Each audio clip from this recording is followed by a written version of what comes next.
I'm not going to bore you with the wild, wild west cliche when describing the NBA's Western Conference, but I don't see the conference getting worse anytime soon. On today's Locked On Kings podcast, Chris Biderman from the Sacramento Bee joins me to talk about our expectations for the West next season and how the Kings can truly compete with the top best teams in the conference and reach that 50-plus win threshold.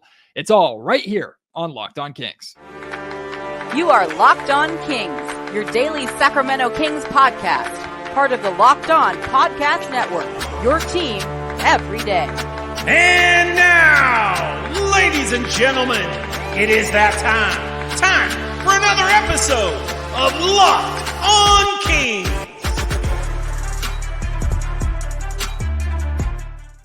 Hello and welcome into Locked On Kings, your podcast hub for Sacramento Kings coverage all offseason long. Today's episode is brought to you by FanDuel. Make every moment more. Right now, new customers get $150 in bonus bets with any winning $5 bet. That's $150 with any winning $5 bet. Visit FanDuel.com/LockedOn to get started. My name is Matt George. I have the privilege of being your host here. I'm a Sacramento sports anchor and reporter for ABC 10 News. The West this season was brutal, to say the absolute least. The Sacramento Kings were a good team. They won 46 games, only 2 games fewer than last season when they were a 3rd seed. And they missed the playoffs outright. 5 teams in the West finished with 50 or more wins, which is the threshold that the Kings wanted to get to this year, are definitely needing to get to next year. But do we expect so many teams in the West to be at that threshold? Do we expect some teams to drop off? Do we expect teams below Sacramento in the standings to try and make a push into the Western Conference playoff race? A lot of questions revolving this conference, and sometimes I wish we could somehow move California to the East Coast. Although, that being said, I do not envy the viewing times for East Conference fans when their teams are traveling out west to play teams. All you East Coast Locked On Kings listeners and Sacramento Kings fans, I appreciate you and admire you so much for how late you stay up to watch Kings basketball and to tune into the Locked On Kings podcast. I certainly appreciate you. But Chris Biderman, he was all over the East, all over the West. He traveled all over the country following the Sacramento Kings this year for the Sacramento Bee. He joins me right now to talk about the strength of the Western Conference and what the Kings need to do to compete. Happy to be joined in this early May episode of Locked On Kings by Chris Biderman from the Sacramento Bee, covers the Sacramento Kings as well as the San Francisco 49ers for Candlestick Chronicles, a great podcast over there. Chris, how are you, and where are you on the scale of I'm enjoying my time off right now versus I wish I was covering playoff basketball? Because every single day I flip-flop. When it comes to content, I certainly wish it was playoffs. But I don't mind. I'm not minding the chilling out a little bit with the Kings being out. Yeah, it's during the season. I had never traveled more than I did this season for covering basketball, and it's super fun. And it's one of those things where they say you'll never work a day in your life if you enjoy what you're doing. Like following any professional team closely and traveling around is super fun and enjoyable, but it's also really tiring and really taxing. And I got a wedding plan now and all of those things, so as you know, that can be quite the process. So I don't mind having a little bit more time and energy to devote to that, and I don't think my fiance minds so much either. But no, I mean, playoff basketball, high stakes sporting events are, it's like why I got into this business, right? It's why I got into sports.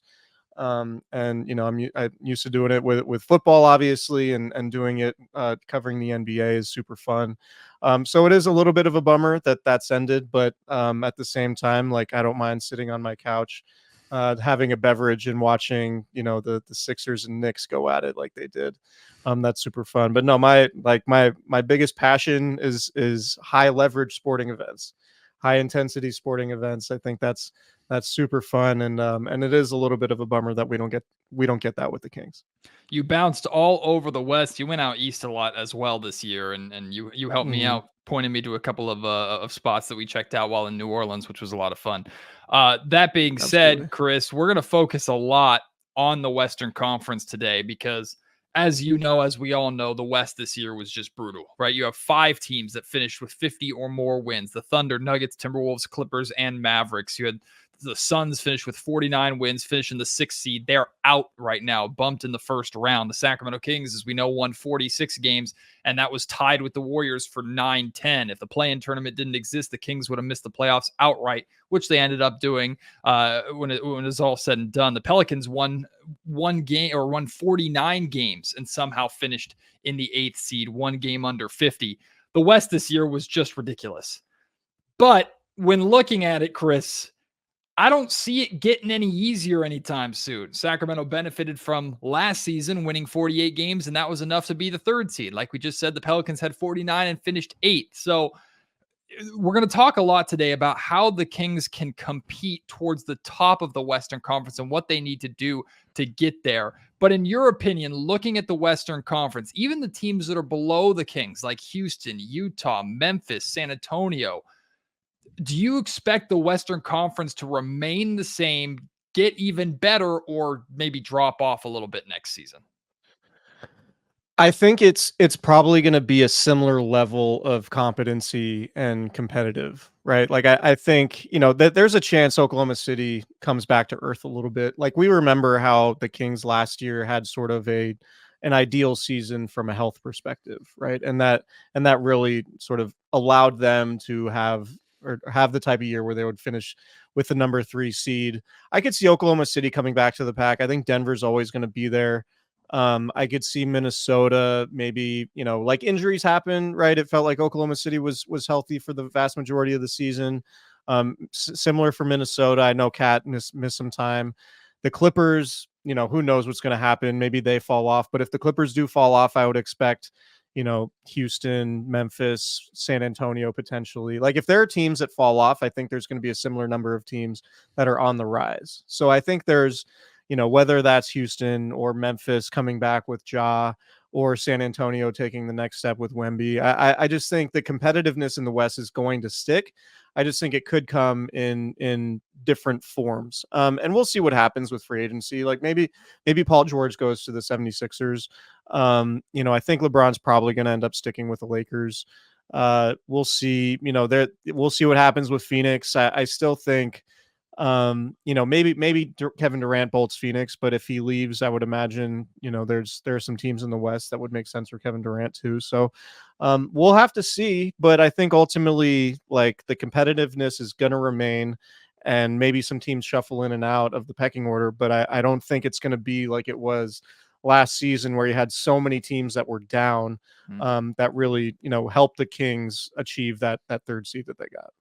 The 50 win threshold is a number that the Kings themselves, Monty McNair, I remember, pointed out at the end of last season. At his end of season press conference, he mentioned like that 50 win threshold is where this team wants to get to. And that was a goal for this year. Obviously, they fell 4 games short of that. This season, in the end of season press conferences, Mike Brown said he felt that the Kings could have easily won 50, 51, 52 games. And he pointed out the injuries, pointed out some of the bad losses, some of the blown leads, things of that nature. So the Kings feel that as constructed, assuming they can bring Malik Monk back, which is a massive assumption, as constructed, they're good enough to reach that 50 win threshold.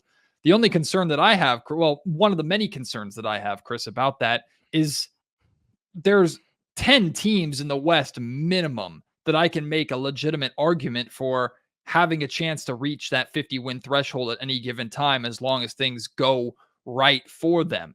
And part of me wants to go, yeah, but Matt, only so many teams can win 50 games. But again, the top 5 in the West this year all had 50 or more wins, and 2 teams finished with 49 just outside it. So that 50 win threshold is definitely still the goal for Sacramento. I think it's a must to really call yourself true competitors in the West, but the Kings are competing with 2/3 of the conference to get to 50. Yeah, and I know, I saw our mutual friend Chris Watkins post like a Kings wish list, and it included, Paul George and Kevin Durant and Brandon Ingram and a bunch of other, potential players who could be on the move. I don't know that the Kings can operate like they're going to get one of those guys. And I don't know if they necessarily have the resources to get one of those guys, particularly without trading Keegan Murray. So to me, when I look at the Kings and where they need to improve, I kind of just think their stars need to get better. Yes. And like this isn't any shade on De'Aaron Fox or Domantas Sabonis, but when I look at De'Aaron Fox, like what's stopping De'Aaron Fox from reaching Shai Gilgeous-Alexander's level? Like what's stopping De'Aaron Fox from reaching Jalen Brunson's level? I think he's that talented, and I think he absolutely could get to that level. And if the Kings are going to contend and take that leap, I think that's where the improvement's going to have to come from. I think Keegan Murray, ascending to an all-star type player is certainly possible, but I don't know that you can necessarily bank on it. You're paying De'Aaron Fox and Domantas Sabonis essentially max contracts, right? So like these are the guys that you're investing in. So for me, it's like if the Kings are going to get to that 50-55 win level, it's going to be with De'Aaron Fox and Domantas Sabonis elevating themselves to the point where they can withstand injuries on the roster and there not be a drop off, right? Like the Kings, if you have two guys on max contracts, I don't think you should lose to a Pelicans team that's missing its best player, frankly, right? And I know the Pelicans are a bad matchup and they went 6-0 against the Kings all year. But to me, if you have two guys on max contracts, particularly in a winner go home setting, those guys should elevate your team to the point where, yeah, you can be missing Malik Monk and Kevin Huerter, but you have more of the elite guys than they do. And the Kings just, those guys didn't play to that level yet. And that's not shade. That's not a knock on them. It's just realistic. Like the Kings were the 9th seed in the West, and they had Domantas Sabonis and De'Aaron Fox for the vast majority of the season. And there aren't a whole lot of means for them to make a sizable jump. And I don't think this front office, frankly, is all that interested in trading away the farm to go try to get Kevin Durant or I don't think they're going to get a free agent if one of these guys springs free like Paul George, right? Like basketball sense, the Kings can be a competitive suitor for any of these guys. But until a star decides to come to Sacramento, you just can't bank on that happening. Excuse me. So to me, I think it's all going to be about internal growth. And I think you can absolutely make a case that Keegan Murray needs to take a substantial step forward for the Kings to get there. But for me, for the Kings to really elevate to, the 55 win level and be a team that gets home court advantage in the first round of the playoffs and win playoff series, it's going to be about De'Aaron Fox becoming a first or second team All-NBA guy, and same for Domantas Sabonis becoming a first or second team All-NBA guy and elevating the rest of the roster and being able to take more onto their own shoulders and carry the franchise like they're, frankly getting paid to do. Today's episode of the Locked On Kings podcast is brought to you by DoorDash. Mother's Day is coming up quick, y'all. Get your gifts right now, and I have something to help you get those gifts. It's DoorDash. It's never too late to show mom your love on Mother's Day with DoorDash. You can surprise mom with flowers, gadgets, self-care essentials, all in one place, delivered right to your door. You can pair flowers with a gift card so that she can celebrate any way she wants. Is she a bookworm? Try a bookstore gift card. Does she love a good latte? Get a gift card for her favorite coffee shop. You can't go wrong on DoorDash. Not only does DoorDash get you the items you want delivered right to your door or right to their door on Mother's Day, DoorDash also helps you if you're like me and you don't know what to get the mom in your life, whether it's the mother of your kids or your own mom or your mother-in-law, whatever it is. DoorDash can help you find gifts. Like they give you suggestions, they give you ideas, which is a big difference maker for me. Get all your Mother's Day gifts all in one place. Get 50% off your next order up to $15 when you spend $15 or more on your next flower, convenience, grocery, or retail order right now with code LOCKEDONNBA. That's LOCKEDONNBA. Order now using DoorDash today. Terms apply. Like I said at the top of the show, today's episode of the Locked On Kings podcast is also brought to you by FanDuel. It is winner take all time in the NBA and NHL, and FanDuel is giving you a shot to bring home a big win of your own. Right now, new customers get $150 in bonus bets with any winning $5 bet. That's $150 to bet on spreads, money lines, player props, or more. So what you do, you go to FanDuel.com/locked on, deposit $5. That's all you have to do. $5 of your own money, put it in and pick a bet. It doesn't matter if it's a great bet. It doesn't matter if it's a terrible bet. In fact, it's like an insurance system. Put $5 down on the craziest bet that you can, that if it hits, you'll win like 10 times your money. Go ahead. Because even if you lose, you're down $5, but here's $150 in bonus bets for you to play for real and to start racking up the money. And when you win, FanDuel makes it very, very easy for you to get that money back into your account so you can start to spend and enjoy your hard work on FanDuel. Again, that's FanDuel.com/lockedon. Every playoff shot counts on FanDuel, America's #1 sportsbook. There's a whole lot there that you said that I completely agree with, and I'm going to break it into parts because there's different conversations there. The first part, though, is talking about the improvement of the stars, and I'm going to take it like one level further because you say, oh, De'Aaron Fox needs to improve, Domantas Sabonis needs to improve. On the surface, you're talking about a guy who at the start of the season, and De'Aaron Fox averaged 30 points per game. We know he had his drop-off midway through the season. You had Domantas Sabonis, who played the entire year, led the league in triple doubles, led the league in double doubles, put up these monster stat lines. So on the surface, you're saying, how much more can you ask of these guys? But I was having a conversation with D'Lo and KC, Damian Barling and Kenny Caraway on ESPN 1320 earlier this week. And the topic of the offensive drop-off came up because, Chris, the defensive improvement this year, absolutely noticeable, especially towards the end of the season, right? And I asked Mike Brown in the end of season press conference, like, how sustainable is that defense? Can you play that for 82 games plus going into the playoffs? If the Kings could play the defense they were playing at the end of the year for a full 82 games, then I think they have more than 46 wins. The first third of the season to first half of the season defensively, they were a nightmare, especially on the perimeter while they were figuring things out. But offensively, from start to finish, I thought this team did not look recognizable compared to the season before. Now, Mike has been very transparent too, is I do not want to be the team that has to score 120 points per night to win. The Indiana Pacers are doing that. They just made it to the second round of the playoffs. Granted, they did it against a completely wounded Milwaukee Bucks team, and they don't play a lick of defense there either. So Mike clearly does not want to win that way. But the Kings offense, which was feared around the league, and Kevin Durant was going on his podcast saying, how do you stop this offense? That offense dropped off. How do you get that offense to improve? That's where the stars come into play to me. That's where De'Aaron Fox being more of a scoring threat, Domantas Sabonis stepping up and being more of a consistent scoring threat, and Keegan Murray as well. Now, Keegan's going into his third year. I think it's still fair to expect a jump, maybe not a massive leap, but he grew exponentially as a defender. Now you need him to get to that offensive side that you want, which is him being able to create his own shot. There's a huge asterisk on this conversation too, Chris, when it comes to Malik Monk, because if you lose Malik in free agency, that's a massive amount of offense, not just for Malik's scoring, but for the entire team as a secondary ball handler that you need to make up for. And I don't know how the Kings make up for that. That's why Malik is so important. But outside of Malik, those top three guys, Fox, Sabonis, and Keegan, those are the guys that, in my opinion, are going to get your offense back to somewhat of the level it was at, while the defense that you showed at the end of the season can stay the same or maybe even slightly improve over the course of 82 games.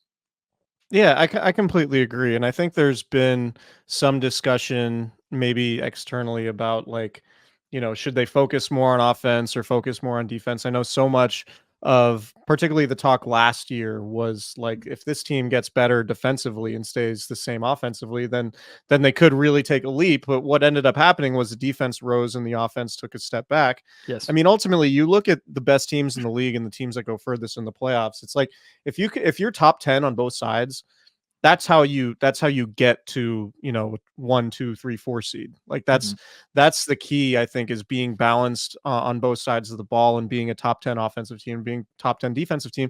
And I think the Kings could potentially get there. It's going to be difficult, I think, given I know that they can trade some future draft picks as a small market team. Like it's a really difficult offseason, I think, for Monty McNair, first of all, like, because as a small market team who's probably not going to get free agents, do you mortgage the future and trade, 2 or 3 first round draft picks to try to go get somebody, and risk that guy ultimately wanting out? And then you trade all these draft picks, because we see it all the time with stars. Like they go somewhere, they like it for a year or two, and then they want out. And then these teams are left without all these assets and only 2 or 3 years from that player, right? Like that happens all the time in the league these days. So for me, like, I think the Kings are a little bit hamstrung by the fact that you're probably not going to want to trade your future draft capital. So then you look at the roster. What assets do you have to trade? You have Keegan Murray, which you don't want to trade because he's potentially a two-way wing, and you don't, a high-level two-way wing, and you don't have a lot of those guys. And then you have Harrison Barnes. Is Harrison Barnes going to get you something of value? I frankly, I don't believe so. Like, same with Kevin Huerter. And I think Kevin Huerter, you're probably best, if I know you said, and I watched your hit on D'Lo and Casey, and it was very enjoyable as always. But you said Kevin Huerter might be gone. I wonder if Malik Monk's gone, if you try to make Kevin Huerter your sixth man, and if there's a different version of a six man in terms of instant offense is somebody who's, running off ball screens and getting open threes and doing those type of six man things rather than being a primary ball handler. And maybe is it, Davion Mitchell who takes the next step as the secondary ball handler off the bench there. So which is to say, like, maybe you reevaluate Kevin Huerter in that role, and then at the trade deadline, see if you need to move off of him rather than doing it this summer. But no, I just think the Kings overall, I think my thesis here as I ramble is that the Kings feel a little bit hamstrung in terms of assets they have to upgrade their roster, which is why to me it feels like the biggest jump you're going to make is with De'Aaron and Domantas Sabonis continuing to elevate their games and go from like fringe all-star guy to like surefire all NBA. For Fox, it's Jalen Brunson, Shai Gilgeous-Alexander, Steph Curry. Like, put yourself among those guys. And if Domantas Sabonis, I know the numbers are great. The double-double stuff doesn't really do a whole lot for me. The triple-doubles are cool and everything, but there's an element that his game, there are things that he can do to elevate his game that would be immensely valuable to the Kings, being a go-to scorer, right? Being somebody in the fourth quarter who is making a lot of plays rather than somebody who it feels like the first 3.5 quarters they're running the offense through, and in the fourth quarter is for whatever reason that's changing, right? It's more, De'Aaron Fox and Malik Monk 2-man game type stuff. Not that didn't work, but I'm saying if you're paying Domantas Sabonis $40 million a year, which you are next year, can he elevate, when he's in the conversation with Nikola Jokic? The biggest difference with Jokic is always having the ball in his hands in key moments, and you don't see that with Sabonis. So can he elevate his game to where he can be somebody that can get you buckets, whether it's for himself or for other guys in the biggest moments of the game? And I think ultimately that's where the Kings are going to be able to make their biggest improvements. Yeah, we're in agreement on the Stars needed to make another jump offensively. I completely disagree with you though, and I'm not saying you're saying this. I know you're just suggesting this is a possibility. The idea of losing Malik Monk and making Kevin Huerter your sixth man, I think the Sacramento Kings are a significantly worse basketball team. Significantly worse. Oh, sure. And that's like the I'm not saying it's an upgrade. I'm just saying, like, instead of moving off Huerter this offseason, is there a possibility that you look at that as something? Because I feel like Keon Ellis is your starting shooting guard going forward, which is certainly not a bad option to have, assuming Keon can continue on the trajectory of shooting the ball as well as he is from 3-point range. I do have an issue with Keon as someone who you look to continue to kind of save your defense. He made a great defensive impact, but he's still undersized at the position that I know he's a shooting guard, but the Kings need wing defensive help because they're undersized when it comes to closeouts, and that's what they're getting killed on the perimeters, because being 6'7", 6'8", and closing out on a shooter versus 6'4" and closing out on a shooter, that makes a massive difference in terms of just disrupting a shot. And that's how we see the Kings get picked apart from the perimeter on a nightly basis. I'm not blaming Keon Ellis for that. I'm just saying the Kings need more bodies that are 3 to 4 inches taller than Keon to help with those defensive issues. Malik Monk, to me, like, if Malik stays, he's the starter going forward. I don't fathom a possibility where Malik agrees to stay in Sacramento as a sixth man. Like, I think if Malik's coming back, there's an agreement between him and Mike Brown and the Kings front office that, yes, I am the starting two guard here, which I think is fine and absolutely could work. That being said, you lose Malik Monk, you only have $12 million in free agency to try to replace him. You don't move Kevin Huerter and try and bring him off the bench as a sixth man.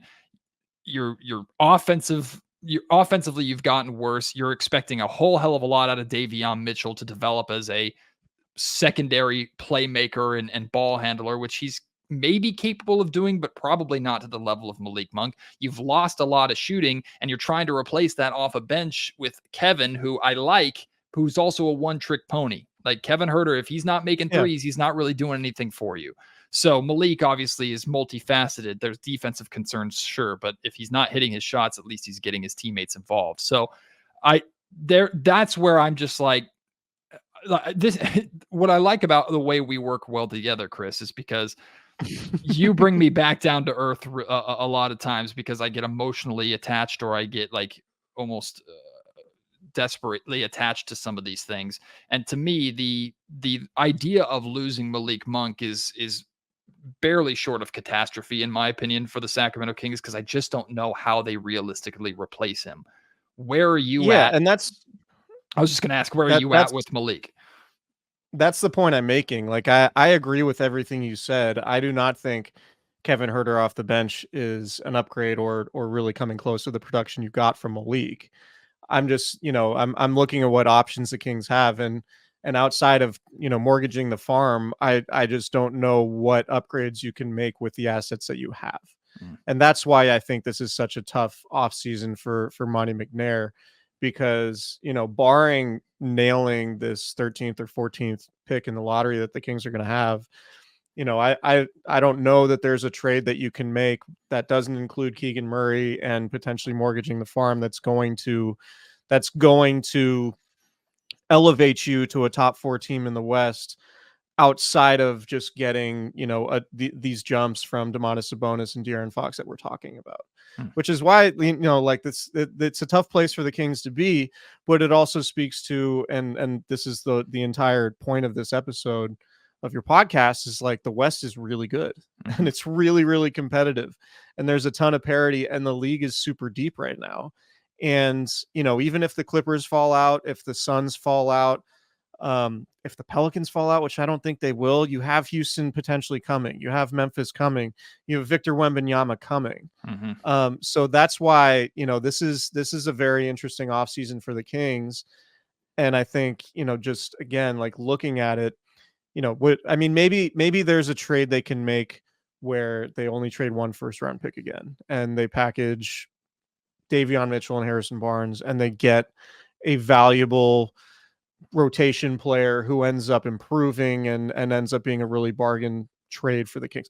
Maybe that happens. I just find that unlikely. I think there's going to be a lot of movement this offseason, and I think we're going to see superstar prices getting paid for in trades, which is going to lift what the cost is going to be to improve overall. And for me, it's like,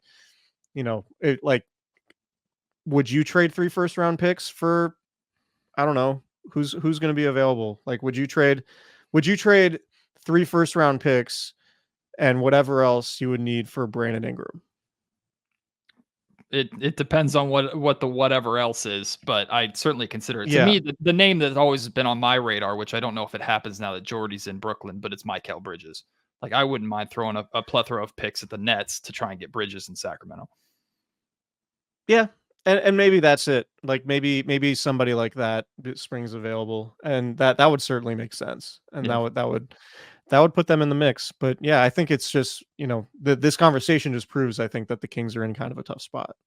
Today's episode of the Locked On Kings podcast is also brought to you by Monopoly Go. I know what you're thinking. Flag on the play, Matt. You've already talked about Monopoly Go before. You're already doing too many ad reads, but there's just so much good stuff in this game for me to tell you about. In Monopoly Go, you can team up with friends for timed tournaments where you work together to build up each other's boards. There's more, the more you win together, the more awesome prizes that you unlock. And there's so much to get, like unique stickers that you can trade with friends to complete albums for big prizes, cool new playing pieces to travel the boards with, hilarious emojis for taunting your friends when you smash their buildings or heist their vaults. Oh yeah, there's demolition and theft in Monopoly Go. Plus, Monopoly Go feels new and exciting every single day with constantly changing tournaments and challenges. A ton include their own unique mini games like digging for treasure or a robot pachinko machine. And there's always new timed events that help you win big, like massive multiplayer pliers for everything that you win or rent frenzies. There's always something fun to discover in Monopoly Go. So get off the bench and go to Monopoly Go right now. Download it at the Google Play or App Store and game on. I want to run a gut feeling by you that I shared earlier this week that I have for this offseason. I don't think Harrison Barnes is going anywhere. And the reason for that is not because of anything phenomenal that he did last season. It's not because of how excellent of a fit he is in Sacramento. It simply has to do with the intangibles that he has. And I mean his height, his wingspan, his athleticism, his position. Now, I've gotten some comments already when I mentioned Harrison Barnes' athleticism. They go, "What athleticism?" He's more athletic than people give him credit for. He's also strong. That being said, I understand the shortcomings of Harrison Barnes. I'm not saying the Kings should not look to upgrade Harrison Barnes. The issue that I have is the Kings are severely lacking players at the position and the size of HB and Keegan. And the idea of trying to trade HB for an upgrade at his position, at his size, with his intangibles, unless you're attaching significant draft compensation to it, I do not see that route as likely for Sacramento. That's where I look at a Kevin Huerter plus picks type package to go out and address that position of need. That is why, again, another gut feeling, Chris, my attention or belief has pivoted away from a star, an Ingram, a Bridges, who I do believe the Kings will be involved in conversations for, because Monty always is involved in conversations at the very least. And maybe it pivots, if you're looking at New Orleans, more towards a Herb Jones. Or if you're looking around the league, you're pivoting and looking more towards rotation wing defenders who can hopefully help you space the floor. You solidify the defense, you address the need at that position with that size, and like we've discussed, you bank on Fox, Sabonis, Murray, hopefully Monk coming back to boost that offense even further or get it back to at least what it was close to being. To me, that is the path of that's the most likely path I see Monty McNair trying to take the Kings down this summer without a Hail Mary type move that I genuinely feel the Kings don't think they have to make right now. Yeah, and look, I would love Herb Jones on the Kings. Like, I think that type of player, a all defensive type player who he shot 40, almost 42% on threes, albeit, fewer than 4 attempts per game. But the problem is Herb Jones is in his third year. He's due to get paid. Mm-hmm. And so it's going to be difficult to, maybe you move some salary in the trade, obviously, and maybe open up some space. But do we know that Vivek is for sure willing to go into the tax? He's got to be. To compete in the West, he has to be. Yeah. So like that's a substantial question, because you have Keegan Murray coming up too. And for when it comes to contract talks. So, right. There's potentially, like, for the King, that's the other side of this too. Like, De'Aaron Fox is due a new contract in a couple years. You're already paying Domantas Sabonis essentially a max contract. Keegan Murray, if he continues to ascend, is not going to be a cheap player at all. Mm-hmm. And if you do go acquire somebody like Herb Jones, who I think would be excellent, then all of a sudden you're looking at having, 4 guys in the $30 million range a season. And so then it's up to ownership to be willing to go into the tax. And if Vivek is willing to do that, then great. But as you know, in Sacramento, Vivek has a lot going on these days, including a Major League Baseball team coming to play at his minor league ballpark. And essentially the River Cats are kind of absorbing the A's. And that's, that's a discussion for another day, but that's not going to be cheap on for Vivek to deal with either. So that's something that I'm very interested to see how Vivek operates.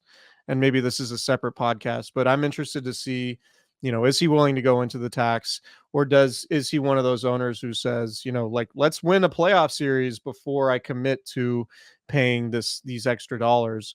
We simply don't know yet. And I think there's a chance that he will, but he has a lot going on financially, and with the A's coming to town too. So long term, I love the Herb Jones idea. But with Keegan coming up for his contract, De'Aaron Fox coming up for a more expensive contract, you're looking at a very expensive team in a small market. And will ownership be willing to pony up? Couple things there, and then I'll let you have the last word before we wrap up. The first one is, I'm not predicting, by the way, that the Kings go out and land Herb Jones. I'm more thinking a Herb Jones-esque It type would player is more what it they're would be a great targeting. It would be it fantastic. would be a great yeah. There's also 29 other teams in the league that would love to have Herb Jones on their roster because that Yes, he's one of those dudes. Yeah. He's every one of those dudes who fit on every team. every team wants that type of player in abundance. That's why they're so hard to get. And Sacramento has historically struggled to get players at that position. That's another reason why I don't think Keegan Murray's going anywhere, because Keegan Murray is exactly what the Kings need more of and want more of. The other comment that I have to make, I understand 100% what you're saying about the luxury tax. I also understand I'm commenting on someone who's spending money that is not mine. So it's easy for me to say, yeah, go millions of dollars over the luxury tax and pay that bill. TV contracts coming up, opportunities coming up for the NBA. The cap is only going to continue to go up year after year after year after year. The Western Conference being what it is, if you want to legitimately compete, which Vivek has talked about as a primary goal of his, and a lot of stuff that he said with the A's coming to town too, is he wants to put Sacramento on the map. He wants to make Sacramento a winner. He wants to make Sacramento the best city in the world.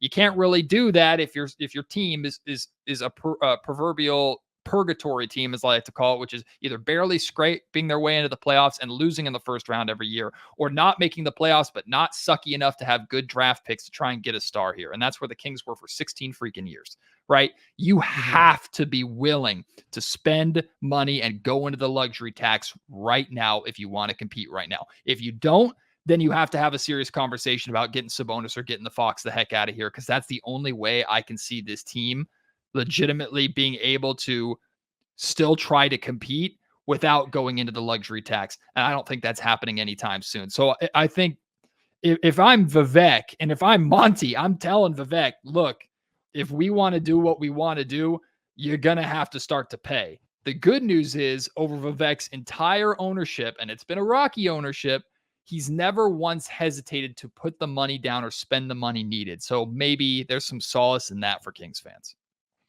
Yeah, we're in 100% agreement, and I'm not saying he won't. I want to see him. Legit What's the question. process?